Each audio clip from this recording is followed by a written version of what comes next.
Welcome, everyone. I'm Dick Deming. I'm Medical Director of Mercy One Cancer Center, and I'm the founder of Above and Beyond Cancer. Welcome to our weekly cancer education series. It's brought to you in part by a grant from the Iowa Oncology Society.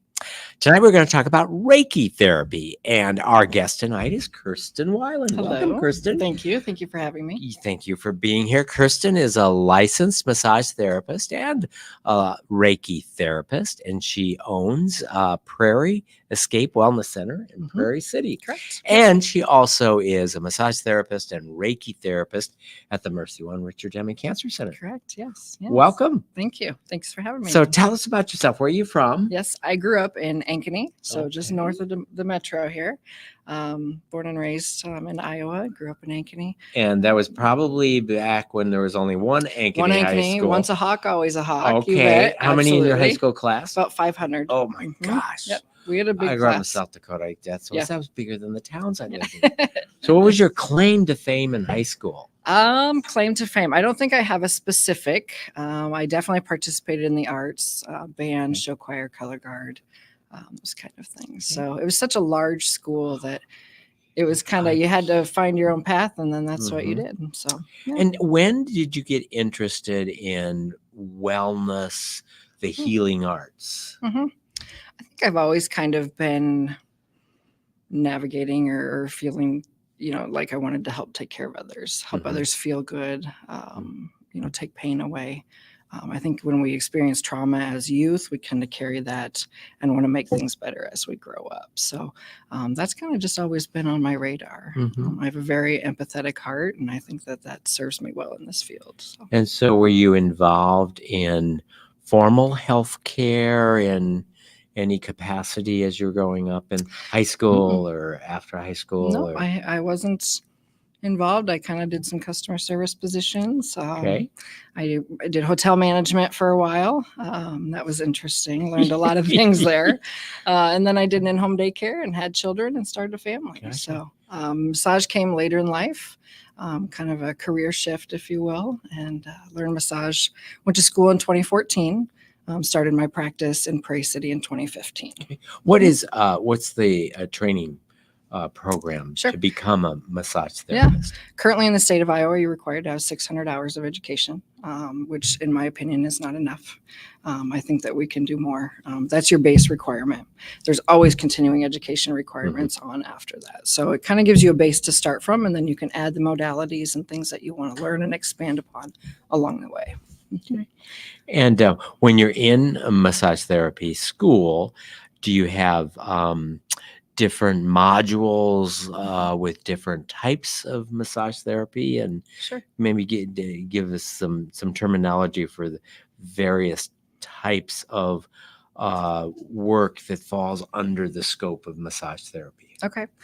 So massage schools differ. Each curriculum differs. Obviously, the curriculum has to be approved by the state. From my experience with Iowa School of Beauty and College of Natural Health, we had a 3-term period, if you will. Module 1, Module 2, and then Module 3 was clinicals, hands-on with customers in the field. So that was kind of the base for Iowa School of Beauty. Other schools do more longer term. You have a little more flexibility in the courses that you want to learn. But there's several schools around the central Iowa that are great, provide great curriculum. And then tell us about Reiki. That's what we're going to focus on tonight, although I'm sure we're going to compare and contrast Reiki with massage therapy and other touch therapies or non-touch therapies. Sure. So what is the word Reiki? Where does that come from? So Reiki is a form of Japanese energetic healing. Usui is the gentleman who had kind of started the Reiki and brought that to the Americas and the Western world. And does Reiki therapy go back centuries, millennia, or it's a Centuries, relative? yeah. It's Okay. an older practice. It's an Mhm. ancient practice. Mhm. So it is a very, I would say it's becoming more common in the Western world, but it's used quite frequently in the Eastern medicine. And what's the theory behind Reiki and Mhm. how it can provide wellness? And then we'll talk about some of the specific Sure. situations in which Reiki can be beneficial. Sure. So Reiki is more of a hands-off practice. A lot of times the practitioner will not even place hands on a body. I, in my experience with massage, will incorporate a little bit of both, just because that's my training, my education, my background. The thought of it is aligning your energy with the client's energy. So my energy as a practitioner, sharing that and giving that into the client, the patient, Mhm. helping them to heal and address the issues of concern. You know, when I was describing this to someone, and as you said, in the very traditional Reiki, you don't even touch. Mhm. And so this, you know, in the Western mentalities, how can that do anything when you're not touching? But when you think the way two bodies, and it could be inanimate bodies like the moon and the earth. So the moon and the earth don't touch each other, but there's absolute energy transfer. I mean, the moon is responsible for the tides and, you know, the whole concept of gravity. So bodies in proximity can exert energy Mhm. without touching. Mhm. So similarly, now you've got not just inanimate bodies, but you've got human bodies with atoms that are, you know, Just bouncing all over leaving, the place. bouncing Yeah. all over the Yeah. place, Yep. and energy. So one question I would have, so as the person in the room, hopefully with positive energy that you're wanting to transfer to the other person, do you have to get psyched up to be to Yeah. do a session? Like if you got I don't blast music and pump myself up, but okay, I okay, ground. okay, So okay. it's really important as a practitioner to protect oneself, to protect my own energy, to protect my own Mhm. thoughts, emotions, and feelings. So I use grounding techniques before and after every session with patients. Sometimes that can be, standing with both feet on the ground and just breathing. Envisioning roots growing down into the earth, kind of grounding and planting myself. Other times that might be imagining a white light enveloping me and holding me and just holding that space for my own heart, my own soul. Mhm. Grounding is a very important technique. It is very tough sometimes when we work with so many people experiencing so many things. And occasionally in situations like at the hospital, we can be rushed. We can be, maybe we haven't grounded enough. You can pick up things. So maybe somebody's complaining of a lower back pain. There have been instances where I have experienced lower back pain later in the day. Maybe it's something I did. Maybe it's something that transferred from the patient. It's just a belief that I have. I think with Reiki, you really have to believe that it's going to work. I think it's a very spiritual and a very, very physical connection that is shared between those two people. Mhm. So what conditions do you think are most susceptible to being influenced in a healing way by Reiki? I think pain can be influenced by Reiki. I think with my experience and the patients that I've worked on, we have seen a decrease in pain levels. I think that it has also decreased anxiety and depression a little bit. In fact, I just Reiki'd myself in the car before I came in, if you will, so I could kind of find my calm. I do that quite often. Just it's something that you can kind of center yourself, kind of just brings you back to where you need to be. So when you talk about Reikiing yourself, how does Reikiing yourself differ from a mindfulness practice? So typically when say I Reiki myself, self-placement, along with Reiki is hand placements. So hand placement is very important. And maybe I'll backtrack a little bit. In my sessions, what we would do to start a Reiki session is to check the energy levels of the chakras. So you have 7 chakras aligning your body. So we would check the energy levels, and I use a pendulum. So we would check energy So levels. before there. you go Yep, on, yep. what position is the patient So in? patient is lying on the table. Uh-huh. With clothes on? With clothes on if we are only doing Reiki, so be clothed. Or if we are doing massage too, we can be unclothed just like we would for a standard massage. Okay. And typically, if you're just doing Reiki, not massage, patient has their clothes on. So are they laying on we have a blanket. They're nice and cozy. They're laying on their back or their belly? On their back. They're laying on their back. Yep. So exactly. face up. Face up. Yep. Okay. So face up. We check those energy levels, kind of see what. Now you said you chakras are have a closed. pendulum. I do. Actual string with a weight on it. Yep. It has it's a little crystal pendulum. Okay. I carry it in my pocket. Okay. So this little guy helps me read some energy levels. Okay. So here is your client right there. Okay. It's kind of short. All right. Well, let's do this. Okay. All right. So here's my pendulum. Show me yes. Show me no. So see how I kind of got to swing both ways? Mm-hmm. There's something to this little guy and I. We're connected somehow. Okay. But when I hold that over the 7 chakra areas, so you have your crown, your third eye, your throat, your heart, your solar plexus, your sacral, and your root chakra. And so all 7 of those areas, we check energetic levels, see if anything's open or closed. The closed areas are what we want to focus on during the session. Try to provide and would energy. Closed be a no? Yes, so it would either swing yes or it would swing no at that certain area. Gotcha. So you check each of those chakras and get a sense for if it's swinging in the yes direction, then that needs less work. Yes. Yep. So say the crown is swinging yes. The crown is open. We are open to new ideas. We are open to education. We are open to the worldly ways. Excuse me. We wouldn't necessarily need to focus here. Okay. Now, say we've got some solar plexus closure. We might have some digestive issues that we want to kind of address. We might have some self-confidence, some self-esteem issues maybe that need to be addressed too. So we would kind of just send that energy, that Reiki energy into that area and try and open that up for the individual. So as you're doing this first assessment, are you telling the client, the patient, what you're discovering, or are you just making note of it yourself? I typically just make notes of it, and then that way the patient can remain calm. Typically I start with kind of a breath work as well. So focus on their breath, reminding the patient that that's all they have to worry about at that moment. They don't have to worry about the to-do list. What I'm doing, we'll talk about it all at the end. So I will jot down little notes so that I can share that information with them after the session. Okay. So you've assessed, did you say 7? Yep, 7 chakras. Yep. So, and that's called the Boysen scan. When we do that scan, it's called the Boysen scan. Okay. And then What's if next? they've got 5 negatives? Oh, we got a lot of work to do there.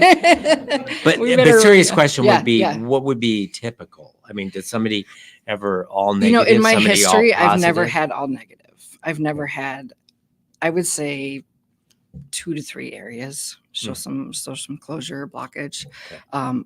I've never come across that. Now that might exist. I just haven't come across that yet. Have you ever come across all positive? I have. Okay. In fact, I had a patient yesterday that was all open. We still had some physical areas that we wanted to address, but all the chakras showed open. And then they all were open at the end as well. So there wasn't anything really energetic to address there for that individual. But there was a lot of emotional and physical things that we addressed during the session. So now you've done the assessment, and let's say there's 3 that are negative. So you got 3 closed. So those are kind of areas that I would want to send more energy to. So if I'm only doing a Reiki session, then I would start at the hand placements. So there's certain hand placements for each chakra, and that's where I give the Reiki energy. Sometimes that's hands off, sometimes that's hands on. I wish I had a body so I could. We could do that. Should we do that? Should we do a demonstration? Well, we need people. Do we have a volunteer? So Sherry was the first one to raise her hand. So we Okay. got to do it so we can have the microphones, but Okay. I'm sure our production staff is just going nuts. I know. How are we it going to is, do this? It is. Okay. Actually, why don't you just come back here and stand, and we'll just kind of pretend like you're laying down. How does that sound? Okay, I can do the floor. We could probably do laying. Would Sherry? Would you be okay laying on the table? Oh Yeah, let's Yeah? do that. Oh my. Okay.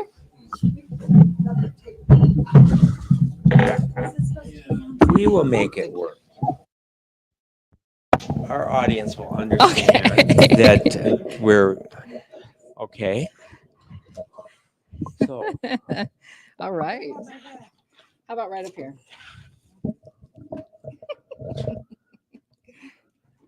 Yes, safety first. there we go. Excellent. yeah.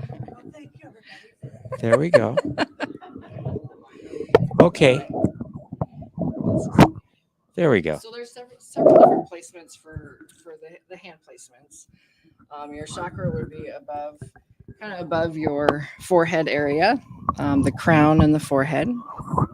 That's your crown, your forehead, and then we would have side of the ears, and then we also have the throat placements here. So you'd have those three areas along the head. I'm gonna come behind you here. And then we have the heart. So we just hold hands above the heart. You would have your solar plexus. You've got your sacral, and then you've got your root. So those are the 7 hand placements. So say I'm working on her heart chakra, we're going to open that up. We want to send a lot of energy and Reiki healing her way. She would probably feel some heat in this area as I'm working there. Some other things that she might experience throughout would be tingling in the limbs, specific areas. She might also see colors at times. Sometimes you can feel twitches in certain areas of the body as well. And that's just kind of the energy working its way through. Yeah. So if you're going to do a treatment, how long do you focus on each site? And then what is going through your mind when you're doing the treatment, and what are you observing either in yourself or visually, or when you're watching the client? Sure. So each hold is really just going to depend on the patient and myself and how I'm feeling that energy is working. I might her session might be completely different from somebody else's. Her session this time would be completely different from the next time. So it really just depends on what areas we need to clear at the time. So what are some averages in terms of the amount of time you would spend on a particular closed area? You could do 5 to 10 minutes. It might be longer than that. I just kind of let the body and the energy speak to me in the moment. So it's really hard to say specifically. It just also depends on the time limit that we have, and if we are incorporating massage or not. So it's really an individualized. But I'm kind of thinking like, okay, I'm filling up the tire pressure. I've got to put in some, but then I got to check again. Do you pull your pendulum back out again and say, okay, is it open now and I can move on to the next site, or it's still closed? I need to do some more energy. So I can pull that out, and I will say a lot of Reiki practitioners won't use a pendulum. For me, that I've just found that to be very helpful as a visual aid.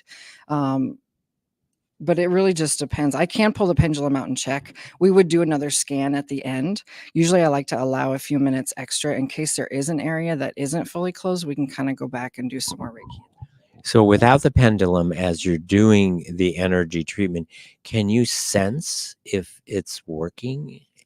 A lot of times I will also feel heat. My hands can get very hot. Sometimes I get tingling sensations throughout the body. Here lately, I've really experienced a lot of colors. So I sometimes will do closed-eyed, sometimes I'll do open-eyed sessions, but I will see colors during sessions too. So it's kind of interesting. Because it would seem to me that if you can send energy that way, there's nothing to prevent energy coming. She can absolutely be sending me. She can be sending me all of her pain. She can be sending me love and hugs. She can be sending me, anything really. And that's where that grounding for me is very important. when I'm done with a session, grounding afterwards so that I don't let that energy absorb into my own life. Yeah. So, Sherry, are you up for getting an actual real Reiki here? Yes. Okay. I would feel bad sending you my pain, but if you can get rid of it, I will. That's why I ground, so I don't take it with me. Why don't we just take 5 minutes or so, 5 or 10 minutes to actually, if you Okay. feel like you can Okay. do this on camera. I don't know. You're putting me on the spot, aren't you? If it ends up not working, we can just go back to just I talking. mean, I could do a scan. A lot of times, it can be a very private thing. So there's. Are you, Sherry? You're good with I'm it? good with Okay. You know what? I'm going to get the microphone out of the way and just let you. I'm going to get out of your space, and you can just go ahead. Do you want to shut my eyes? You can now. Yeah. Go ahead and take a deep breath in. Let that breath go. One more time. Let that go. Nice. Good.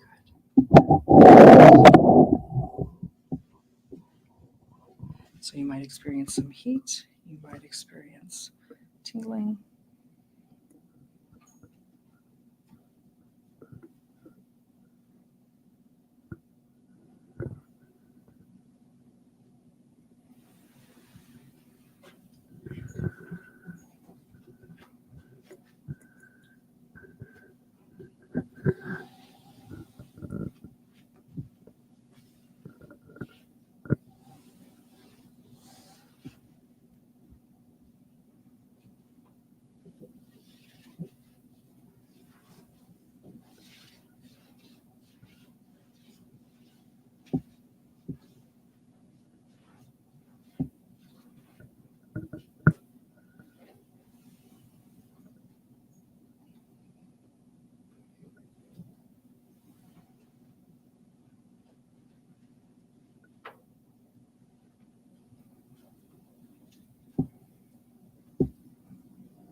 we would do the Reiki, I'm going to go ahead and just kind of close the areas.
All right, my friend, whenever you're ready, go ahead and start just bringing awareness in your hands and feet. How are you feeling?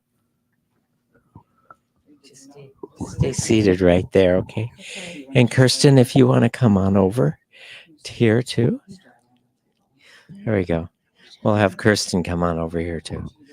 So Sherry, thanks for being a volunteer. You're welcome. So what did you feel?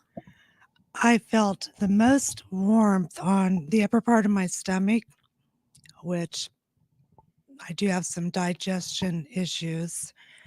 I found the warmth on the top part of my head, and the right shoulder area, of which I have some issues. I did have a couple of little reflexes, I guess, and I could feel warmth there also.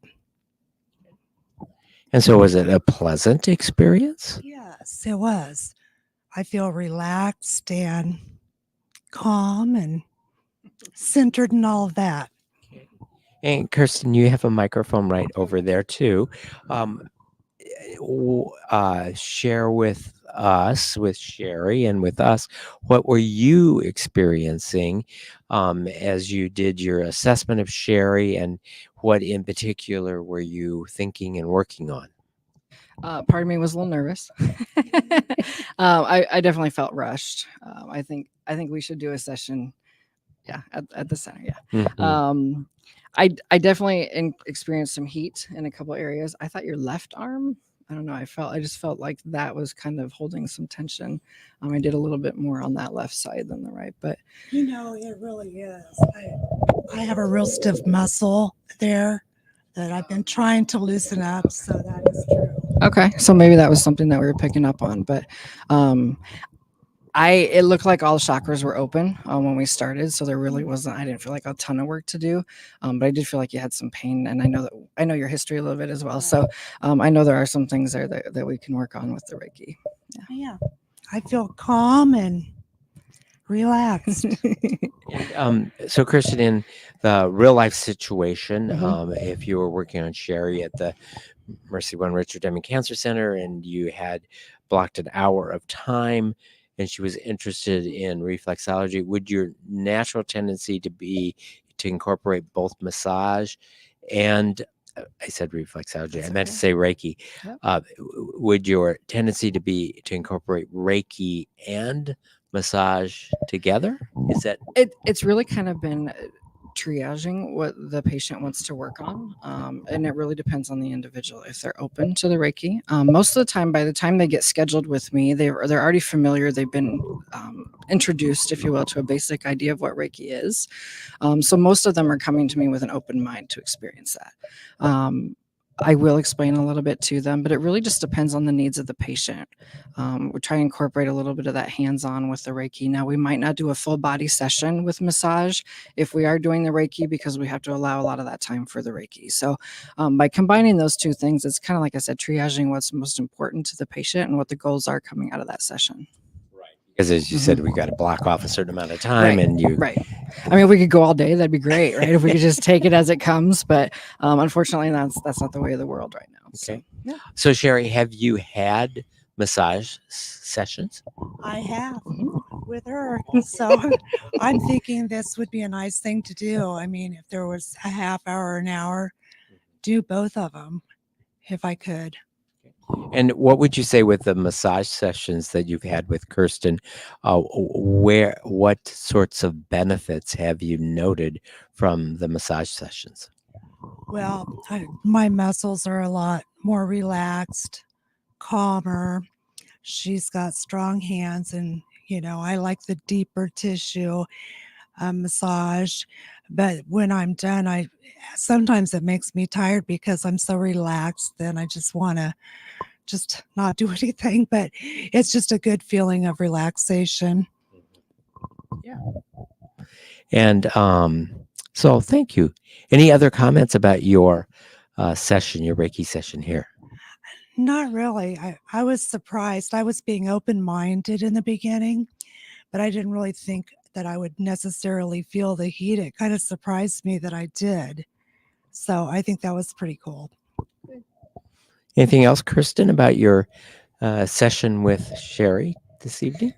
No, I don't think so. I'm excited to expand upon that. So yeah, do it again. Excellent. Thank you very much. Yeah, thanks for Okay. being here. Thank you. And why don't Kirsten, you and I Navigate will back. go back around the other side of the table.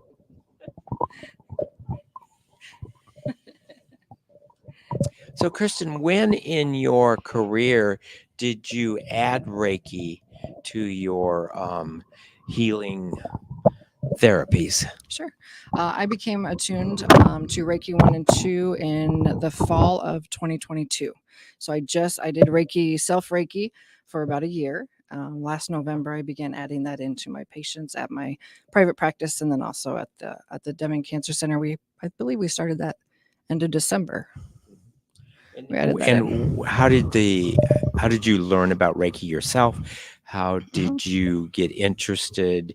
Had you had a Reiki therapist perform Reiki Yes. on Yep. you? And I had several Reiki sessions. Throughout my massage career, patients have always commented on the heat of my hands. And I kind of always just associated that with the physical aspects of the massage and the touch.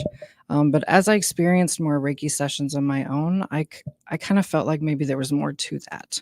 And so actually practicing now on patients has really been uplifting and enlightening to get the feedback from patients.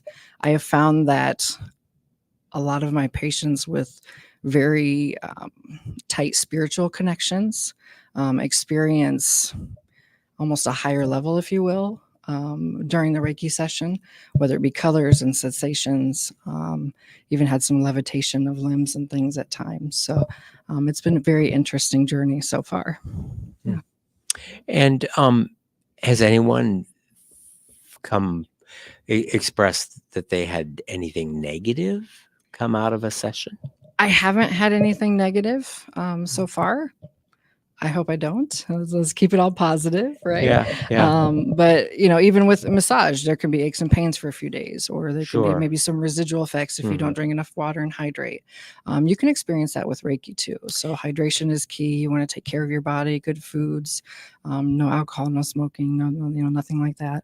But yeah, just taking care of that body after a Reiki session. I imagine is being important. comfortable as Sherry's laying there. I think, oh, we should have given her something under her pillow. We need a under her blanket. Yeah, knees, 'cause laying on a hard I know. table. We kind of threw her into that, didn't we? Yeah. You would like to be She's a a little trooper. bit more. So Yes, it Yeah. would definitely be a little bit more comfortable. We definitely want to Mhm. make it a very comforting, relaxing environment. do you have the environment any different when you're doing Reiki versus massage? So, for example, sound, music, Mhm. any odors, any lighting? Do you do anything different with light, sounds, odor with Reiki versus massage? I typically don't. A lot of my treatment room will be about the same. I usually keep lights dimmed, just because it's nice to not have the bright fluorescent. It's just more relaxing and calming. I really enjoy having music in my treatment room. I think it's very relaxing for patients. Along the way, if a patient isn't a big fan of the piano or the instrumental that I'm playing, if a patient wants something different, we'll accommodate and switch it up if we can. I don't massage to rap, and I don't massage to country. So there's a few things I won't do, but otherwise we like to keep that open because I want the patient to be comfortable no matter what they're doing. It's their time on the table. It's about them. I want them to be comfortable. So whether it be the touch pressure, the temperature in the room, the lighting, if they don't want any music, we cut the music. I usually incorporate a diffuser in my treatment room at the wellness center. I like That's a essential fragrance oils. diffuser. Yeah, Okay. essential oil diffuser. Yeah. Okay. Great. Yeah. Well, why don't we open up for questions? We've got a live studio audience here, and we also have individuals that are live streaming us right now. So if you're live streaming us, you can put your questions in the comment section. So we'll open up for questions here. Oh, here we go. How often should a person have Reiki done? It depends on the needs of the patient, but you can have Reiki all the time, every day. I mean, you can. Yeah, there's not too much Reiki. There's not too much good energy that you can get. And does it matter if you work out right before your session? That's a great question. I don't know that it would have that much of an impact other than the physical body. You have worked out, so you might have some, tiredness and things there, but it might send you into a deeper state of relaxation too. But you're also, with exercise, you're getting that heart rate going, you're getting the body energized and pumped up. So I think we should experiment with that a little bit. We'll do some research on that. Hi, I'm basically know a lot about crystals. Yes, I and I see. usually wear like a lot of bracelets, but Sure. I'm not allowed to with the lipedema. Yep. But I did use that a lot during wearing crystals, going through the cancer treatment and all that.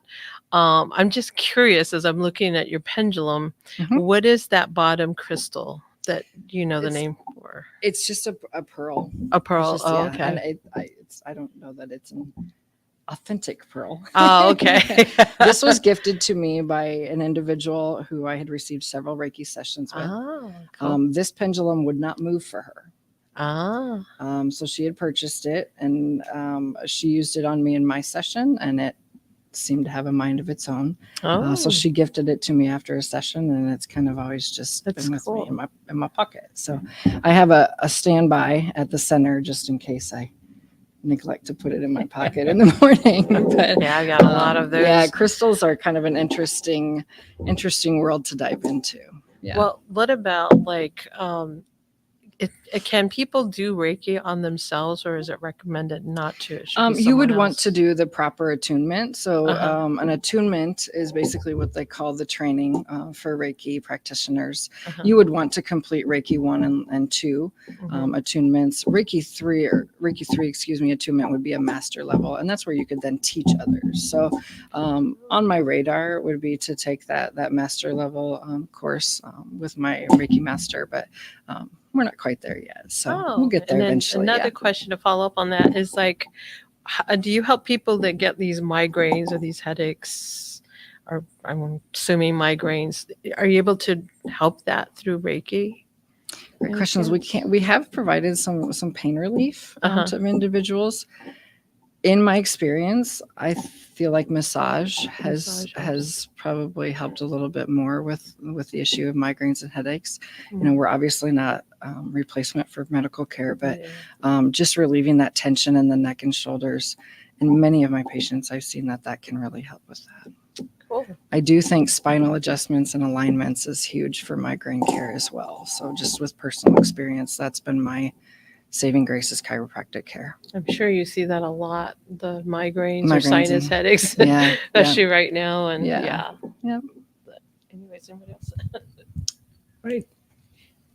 And George, we have some questions from our Well, live this is streamers. a question more about methodology. Do you mix and match the therapies that you're using, or do you tend to do a Reiki session and just that, or do you complete that and then go to another one? Or As far as massage and Reiki, Yeah. it depends on what the patient is wanting to do. We are combining massage and Reiki at the cancer center into one session, so we can do that. We can also just do a Reiki session. Otherwise, I don't include any other, I guess, spiritual aspects to it.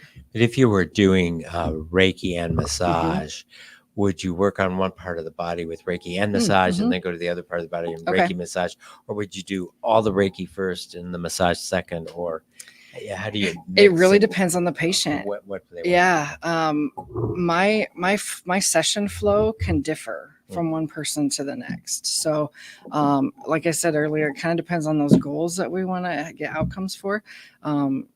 Typically, we would incorporate and do the Reiki and the massage together. So even as I'm massaging, I can still be sending positive energy through my hands and the touch. So with massage, you obviously do both prone and supine, patient on the back, patient on the belly. Do you do Reiki face down, prone? Yes, you can do Reiki prone as well. There are hand positions in the prone position. Okay.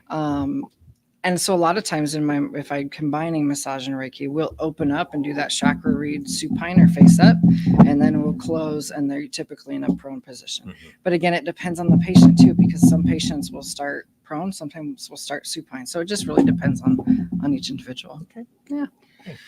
got an interesting comment from a viewer on Facebook. Ronald says, "I've heard of pranic healing. Is there any similarities with that?" I am not familiar with that. I'll have to do some Googling. Yeah, he's spelling it Pranic. Pranic. I'm not familiar. I'll do some looking into that.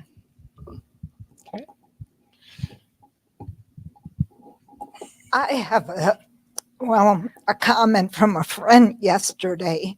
Michael said he tried it and he was on vacation and he was laying there on a beach and he's like, could be doing other things like surfing or whatever.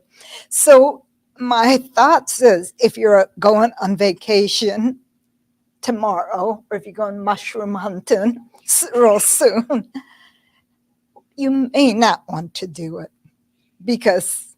So I let me just share. So this was at one of our cancer survivors talking about an experience he had, and I think it was like an exotic vacation in an exotic part of Southeast Asia, and Okay. thought, oh, Reiki, why don't I sign up and do that? And so he didn't really know what it was, so he paid quite a bit of money and then laid it on the table, and this Reiki therapist didn't touch him, and it was all over. And it's like, I paid how much money to have somebody not touch me? Yes.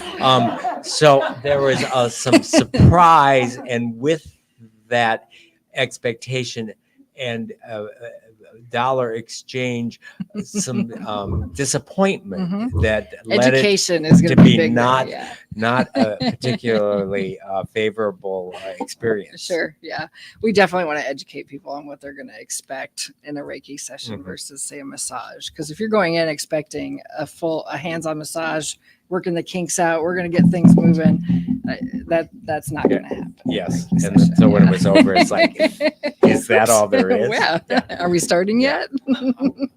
Just a quick question. We always talk about time and money. How long does a session typically take? And then most insurances are covering physical therapy. What about these types of therapies? Yeah. So typically right now we're offering hour sessions. I think in my private practice, I could see that going into a 90-minute offering. Eventually, it's definitely something that we can expand upon. As far as insurance, no go yet. We're still waiting on the insurance to kind of come around and accept. I don't know of any insurance companies that are covering massage therapy or Reiki. So if you were to do let's just say Reiki for the sake of Mhm. the question, Mhm.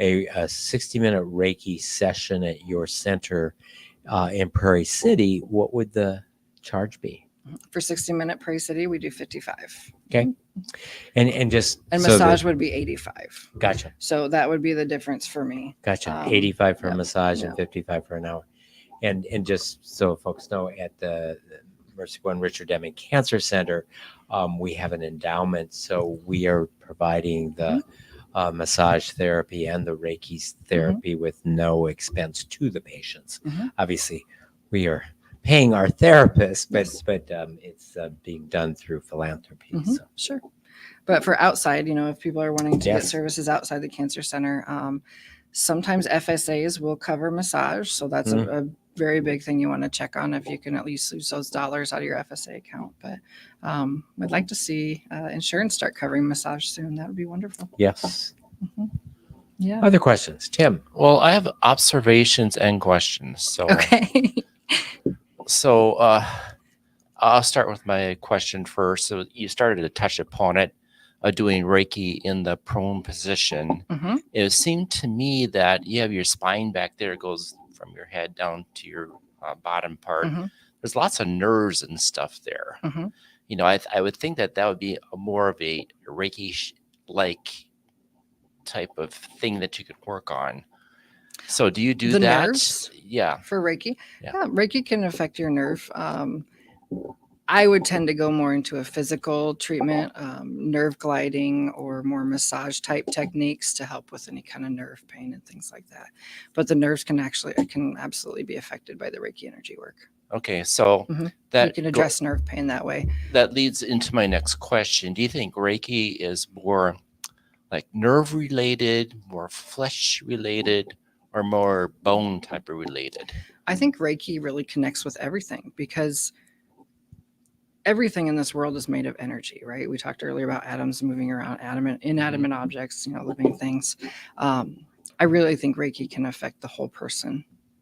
Yep. Mhm. Bones, tissues, fascia, liquids, all of it.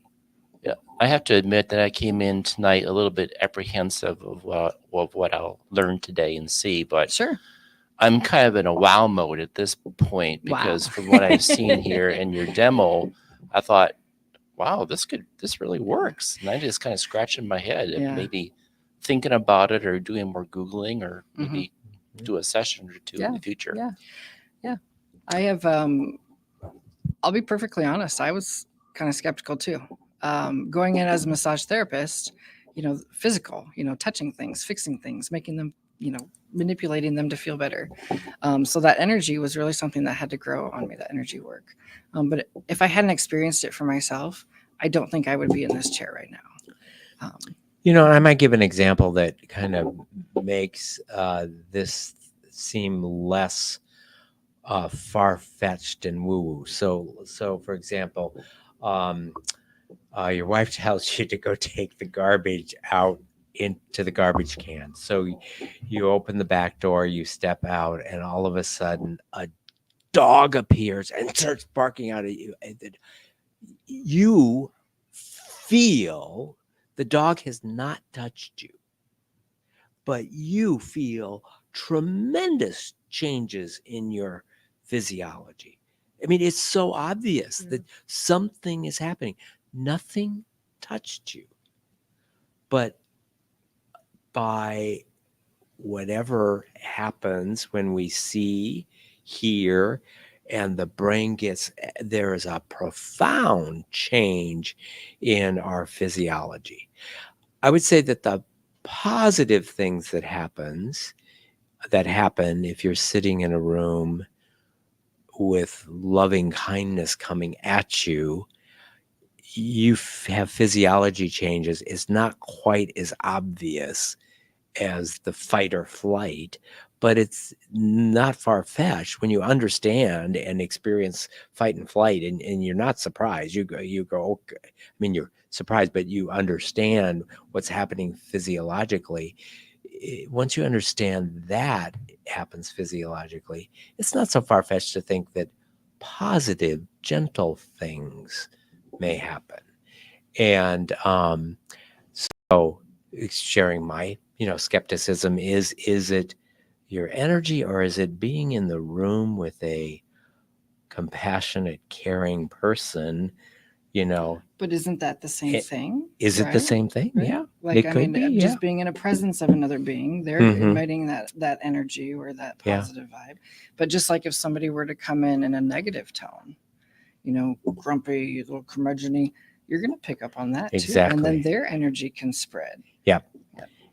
I totally agree. And then I'm also open to the possibility that someone with special training may be better at imparting Mhm. energy than someone who is kind and compassionate but doesn't have any training Sure. in how to transmit energy.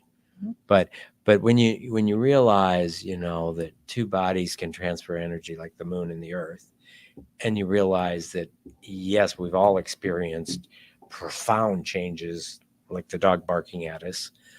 It's still, I think we can logically be scientifically open to the positive things that happen a little bit more gently and aren't quite hitting you over the head. Although it sounds like some people can feel the heat and see the colors, and that it can be profound. Yeah, I think every patient's experience has been different, at least in my experience so far. Well, thank you so much for being with us. We have one more question. Okay, I final just- question. Well, it's actually to add on, and I mentioned this before the show. I did experience doing Reiki and massage, and this is before understanding about chakra. Mhm. But when I do come across someone that does energy work, which is what I can feel and see, it's interesting when I'm stopped. It's right up in my head area, my forehead. I see purple, and it's like really beautiful. And then that's when the person would say, "Yep, that's when we're done." And then she says, "Do you see that when I go down, up and down your chakras, are you seeing colors?" And this is before I understood where the alignment of the colors go. And she goes, "You're very in tune." And I went, "Wow, I got it." And I'm like all excited, but I had no idea what I was experiencing. But you do feel the energy, you do experience the warmth, and that's a really good connection. And this is before the cancer and stuff like that. So Well, thank you. totally recommend it. Thank you for sharing that. And Kirsten, thank you for being with us. Thank you for having me. It's been Kirsten great. Weiland, massage therapist and Reiki therapist at the Mercy One Richard Deming Cancer Center and at the Prairie Escape Prairie Wellness Center. Escape Yeah. Wellness Center Yes. in Prairie City, Iowa. You got it. Yep, Yes. that's us. And I hope you enjoyed this evening. If you know someone that would benefit by watching this program will be available on demand tomorrow at the Above and Beyond Cancer YouTube channel and at the Mercy One Cancer Center website. Thanks again for joining us. I hope you'll join us again next week. Bye, everyone.